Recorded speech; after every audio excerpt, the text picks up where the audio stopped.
I'm Rita Redberg. I'm a cardiologist at the University of California, San Francisco, and I'm editor-in-chief of JAMA Internal Medicine.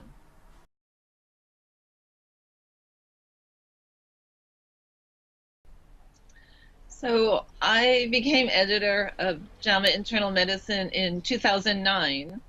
And shortly after that, I was talking with one of my colleagues and deputy editor, Deborah Grady, because the U.S. Preventive Services Task Force had just issued new recommendations that women between the ages of 40 and 50 should have a conversation and not just get a mammogram because the harms would outweigh the benefits for women in that age group.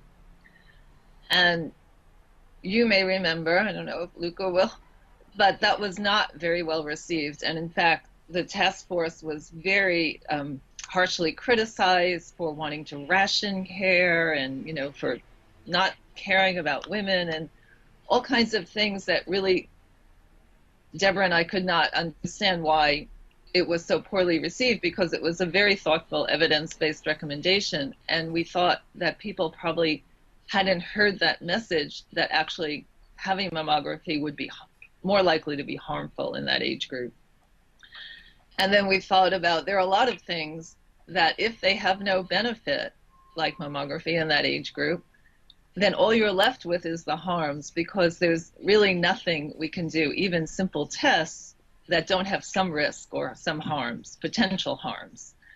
And that is how we decided to launch the Less is More section of the JAMA Internal Medicine, because we wanted to have a journal that could tell that story, because while certainly we do lots of great things for our patients, we also do things that harm our patients. And I think, of course, unintentionally, and not really being aware that this was harmful and that nobody was talking about it. And the only way to start that conversation, we thought, was to start publishing articles. And so that's how we launched the Less is More series.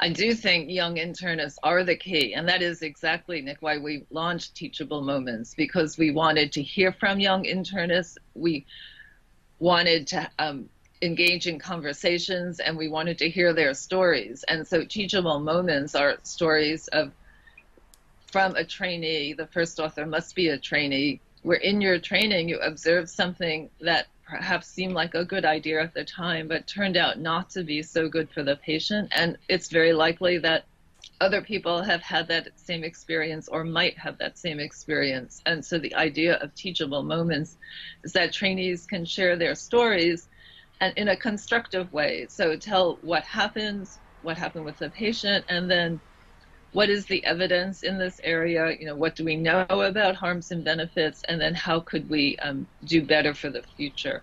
And we have gotten some amazing stories from trainees all over the world. And as you said, I think, trainees are our future. And this is really how medicine will be shaped, going forward. And we think it's so important to hear from trainees and publish their stories.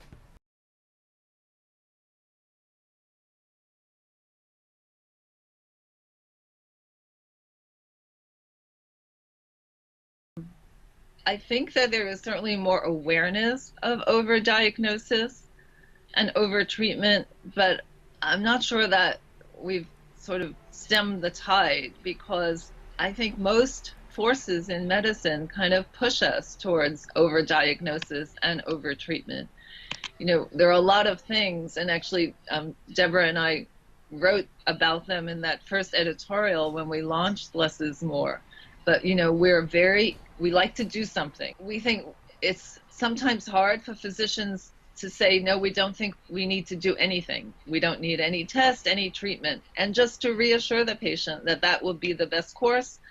And while actually I think patients are very happy to hear from their doctor that they don't need anything, part of our culture of medicine is feeling like we have to do something, and something like ordering a test or a treatment. And so I think, sort of thinking more about doing something could be just talking to your patient and reassuring them is an important way to overcome overdiagnosis. In we have lots of new technologies. People are fascinated with new technologies and tend to sort of think a technology will be better without really looking at the evidence for its benefits and harms. And then, of course, we have fee-for-service in a lot of countries, certainly the US, where you're paid to do more. And so there are a lot of reasons that even though there has been certainly a much more robust international discussion on choosing wisely and overdiagnosis, I think it's still a very large problem.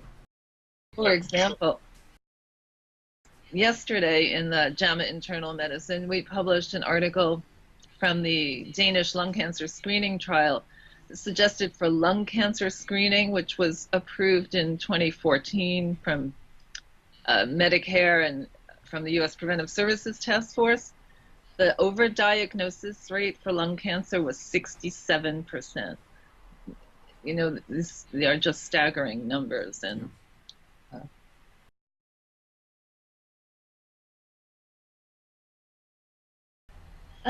conflict of interest is definitely an important factor. I mean, not for everyone, but there is a lot of industry relationships. And I think it's not just on the individual level, but in the professional societies. So, you know, we have guidelines from professional societies about, you know, what we should and shouldn't do. And the professional societies get a lot of their funding from industry. Sure. And the professional societies, you know, have standards on conflict of interest for the guidelines.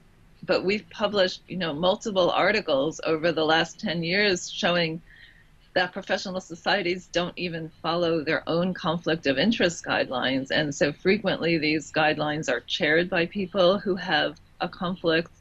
And I think that means, particularly in areas, which is true for a lot of areas where there aren't high quality randomized controlled trials, you're relying a lot on expert opinion for these guidelines. And when there is financial conflict, I don't think you're getting an objective opinion.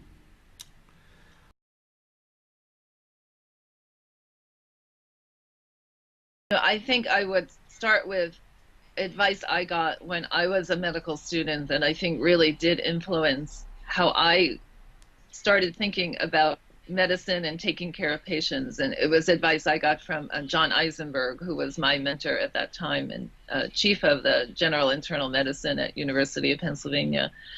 But he said, and it's even more true today, there are lots of tests that we can order and we'll get information. But the point of ordering a test isn't to get information as an end. The point is, will that information help the patient, help me to manage that patient in a way that I couldn't have done without the information, and will they be better off as a result of the way I'm going to use that information? And so I think that's really important to think about that before ordering a test, because reflexively, it's very easy to order tests. But it's a lot harder to order a test if you have to answer the question, okay, how is this information going to help me take care of the patient in a way I couldn't have done without that test? And so I think that's sort of my first rule for choosing wisely. And then the second is related to what I mentioned earlier, to remember that, you know, think about, why did the patient come to see you? Because patients come, I think, a lot of times because they want reassurance, not because they necessarily want a test. And I think we think patients want a test. You know, when we did some focus groups on why do we order unnecessary, in this case it was cardiac catheterizations, and a lot of doctors told us, well, patients expect it. But I think patients expect what we've conditioned them to expect, and I think patients really appreciate reassurance. Doctors are very respected professionals. You reassure your patient, they didn't come wanting a test, they really came wanting to know that whatever they're worried about is not some terrible disease, or that if it is, you're going to help them through it. And then the third is, sort of related to that, is that sometimes it's better not to do something than it is to do something, and to really think about harms and benefits and explain those to patients, so that we can do what is going to help them, but not see our role as just ordering a test or a treatment.